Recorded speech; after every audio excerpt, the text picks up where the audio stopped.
So Yongari, Monster from the Deep, the precursor to this. If Yongari looks familiar, that's because it's no accident. Yongari was produced to rival the success of Toho's Godzilla, whose films were already sweeping both Japan and the world.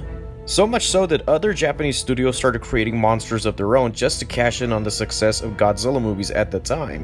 In 1965, Daiei created Gamera. In the following year, the same studio created the Daimajin trilogy. In 1967 alone, we had 5 kaiju films released by 5 different studios.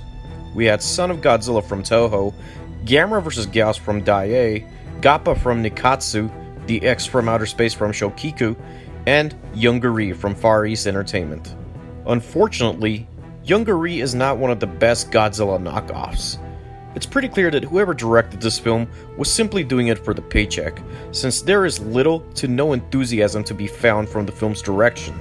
Because of this, the movie drags at times and even gets a little boring, even during the monster scenes. Yongari's rampage is so poorly executed that you almost feel cheated out of your time and money, if you were like me and bought the movie. Most monster movies tend to have great music to supplement their gigantic title characters, like Max Steiner's score for King Kong, Akira Fukube in Godzilla, and even the music behind the first 3 Gamera movies to an extent. But the soundtrack for Yongari is an excruciating injustice. Just like the soundtrack for the 2001 Yongari, the music for the original Yongari is equally as terrible. Not only is it repetitive, but it comes off as amateurish, almost as if it was composed by a student rather than a music master. Yongari was actually co-produced with Toei, the Japanese studio behind Kamen Rider and Super Sentai. Toei actually sent their effects crew to help the Korean crew with the special effects. So if they were already borrowing Japan's special effects crew, why couldn't the Koreans borrow one of Japan's music composers to produce a better, more monstrous and intimidating soundtrack? The construction of the Yongari suit was supervised by Masao Yagi, who also built the suits for Godzilla and Gamera. The director apparently didn't like the suit because it didn't look scary enough, but there was no time or money left to make a new suit, and the director had to work with the suit he hated. Anyways, since we're on the subject of special effects, the effects in Yongari are not bad. In fact, they're halfway decent. Although they fail in comparison to Eiji Tsubureya's more superior work in the Godzilla films, the effects in Yongari are good enough, even if there are some noticeably bad shots that no one cared enough to hide them. But at least the effects are not as bad as this.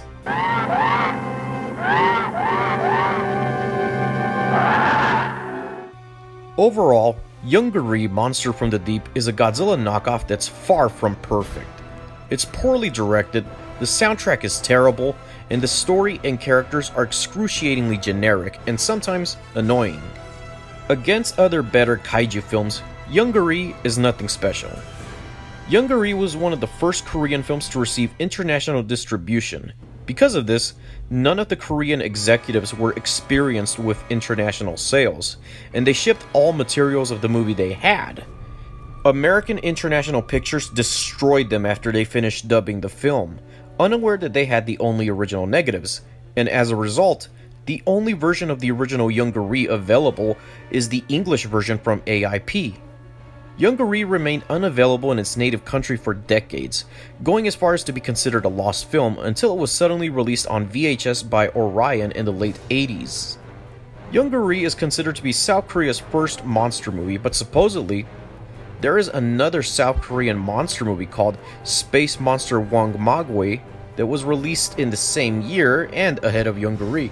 No footage of Wangmagwe exists at all, and the only remnant of that movie is a few stills, a poster, and a toy produced in 2008. But judging from photos, it seems that Wangmagwe was spared the misfortune that was given to Yongari.